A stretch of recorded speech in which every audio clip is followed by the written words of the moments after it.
Let's see if we can get through this with no technical issues. It's halftime. The Chicago Bulls are down at halftime, 54-61 against the Cleveland Cavaliers.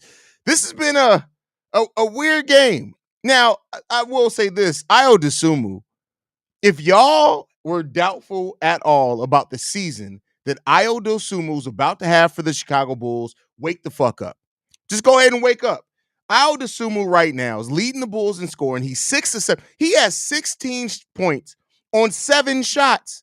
He's 4 or 5 from the 3-point line. He hasn't been to the free throw line at all. 1 rebound, no turnovers, 2 personal fouls, 16 points. Io DeSumo is shooting confidently from the 3-point line. He's literally coming down the court on a fast break, stopping and popping at the 3-point line. Io is about to have a big season for the Chicago Bulls, and if y'all doubt it, you need to wake the hell up. You need to wake the hell up. But other than that, Patrick Williams, 4-6 again today. He already has another poster dunk. He has 4 rebounds and a block shot in the first half of this game. Zach LaVine's 5 for 11, 1 of 5 from 3-point line. He does have 4 rebounds, 1 assist, 1 steal, 13 points in this. He got to pass more. Zach LaVine, this is looking like the old Zach that I don't like. Kobe's 2 for 7 from the field, showing a little bit of that inconsistency we've seen from Kobe last season. 5 assists, 3 rebounds, 1 steal, 5 turnovers. 5 turnovers from Kobe White as well in this game. Vooch is 3 for 8. In this game as well. Jalen Smith doesn't look good at all this game. He's 0-4 from the field. He's now 0 for 9 from 3-point range over the preseason period, which, again, one thing that I don't like about Billy Donovan's system, I know he's not coaching today. It's once Unseld Jr., but we got to stop trying to turn centers into 3-point shooters. Their 3-point shot is a compliment to their post game. You cannot try to make these goddamn centers jump 3-point shooters this consistently. It's just not good. It's not smart. It's not smart. We only got 5 points in total off the bench. Julian Phillips is 0 for 3. Alonzo Ball's 1 for 3. And Montes Bucilis is 0 for 1. We got to play much better coming off the bench of this game. I thought the energy would be a little bit different. Now, the Bulls did do what I said I wanted them to see them do. They basically showed what their version of the 9-man rotation is going to be right now. No THT in this game so far. No Adama Sanogo. No Torrey Craig. No EJ Liddell. So if I'm going off of this, I will say, if for the people that were asking, is Julian Phillips going to be ahead of Torrey Craig in the depth chart? This game may have solidified that he very well may be. He very well may be. And we'll see how that develops over time, right? We'll see how that develops over time. But yeah, those are kind of my general thoughts right now. We're moving the ball. And I did not know this before this game. The Chicago Bulls have been playing with the quickest pace throughout any team in preseason so far. The team that's second to them is the Cleveland Cavaliers. So I'm surprised these two teams haven't gotten more shots up than what they have. The Bulls are also 8 for 25 from the 3-point line for 32%. That's not really good. We need to be a little bit better than that. But overall, this Bulls team just doesn't quite have the same oomph that it's had the last couple of preseason games. And I hope that starts correcting itself over the course of this game. We don't know what the second half is going to look like, but there you go on that one. P. Will looked at the camera after that dunk and said, hey, listen, I'm glad that P. Will is showing a little bit of edge now. Is it me or does Zach LaVine don't understand when he has a mismatch because he's not taking advantage at all? Well, he did it. He did on a couple of plays. But that's one thing, right? Zach LaVine knows his spots, but he doesn't always get to his spots the best, if that makes sense. You guys kind of understand what I mean by that, right?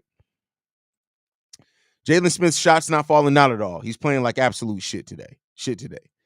Io is serious. Keep cooking. All right, listen, Io ain't. I'm telling y'all, and I said it before preseason even started. For the people that sleep on Io DeSumo, you need to wake the fuck up. You need to wake the fuck up. Because listen, Io DeSumo's about to have a big season this year. He's about to have a really big season this year. P. Will's looking sluggish towards the end of the half. Yeah, he does look a little gassed. Kobe and Smith cheeks today, yeah, absolute dog shit. You can tell the difference in the team when Lonzo or Giddey isn't running point. Nah, I mean, I guess, but it doesn't even necessarily see. I won't blame it on that because even when Lonzo was out there, we didn't look that good. We do not look like the team that we looked like the last couple of games. We just haven't. I'm sorry. That's my opinion. I'm not saying everybody has to share that opinion. But to me, it's not about the point guard. We don't look the same, and maybe it's because it's the last preseason game. Also, Billy Donovan's not calling the plays out there, so we'll see. This is the biggest thing. Good point there, and so the ball just ain't moving. And even when before Lonzo came back, and even in games where Giddey wasn't out there, the ball moved around. We're just not moving the ball anymore. This is it's not as bad as last year's team. I'm not saying that we're doing like heavy isolation, but we aren't moving without the ball as consistently as we saw the last couple of games. We're not cutting to the rim, and we're just not spreading the shots out as we have been the last couple of games either, right? So we got to get that together. We definitely got to get that together. The shooting tonight is atrocious. Everyone's taking bad shots outside of IO. They need to do better. Completely agree with you. Completely agree with you. Cavs defense is top 10, right? I mean, in preseason, maybe. I don't know. You're asking how they ended last year? Probably. I don't know. I don't know. I don't remember. I'm not gonna even fake the funk like I remember.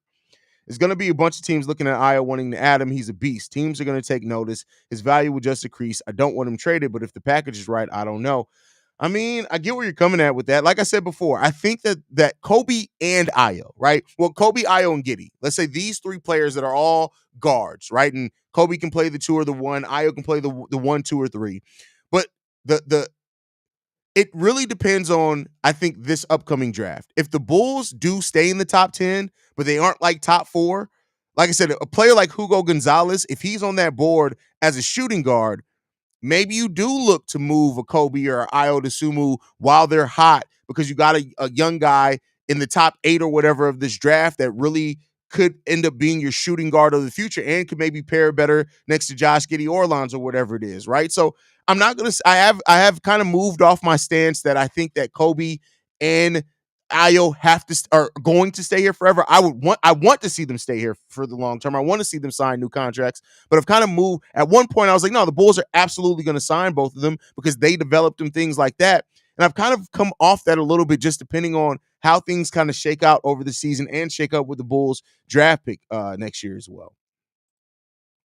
The modest turnover was bad. That was worse. It's that he kind of just froze after and didn't get back on defense. It'll be okay, but he got to clean it up. Yeah, I mean, listen, I know that modest hype is real and it's warranted, but Modest is going to make some rookie mistakes. He's going to make some rookie mistakes. Just got to make shots. A lot of open shots missed too. Yeah, I mean, we're just not shooting the ball good at all. We're 21 of 50 for 42%, 8 of 25 from 3 for 32%. That just isn't good. We got to get it together. Got to get it together. I'll be pissed if they trade Io. It would be like, what the fuck did we trade Caruso in the first place then? I mean, it depends on what. That's what I said. I don't think they're just going to do it to do it. I think it would determine on who they get in this draft because if they get some dynamic guard, I mean, you can only. I know Billy Donovan loves his guards, but you can only have so many guards on the team. Hold on.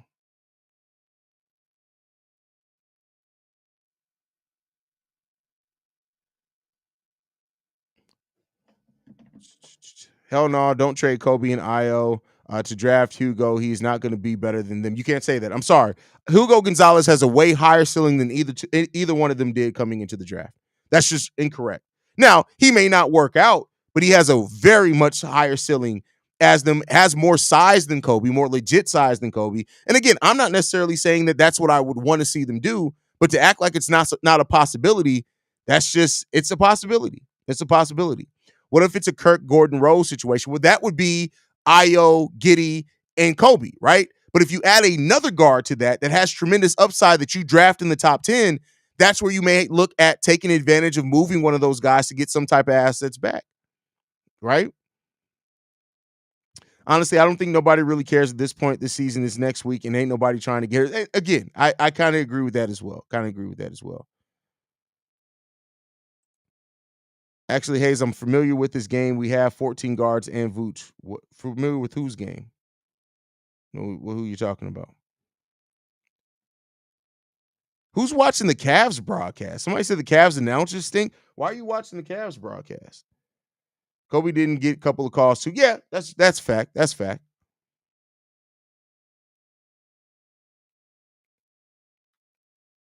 But all right, y'all, we're gonna go get ready to wrap this on up, man.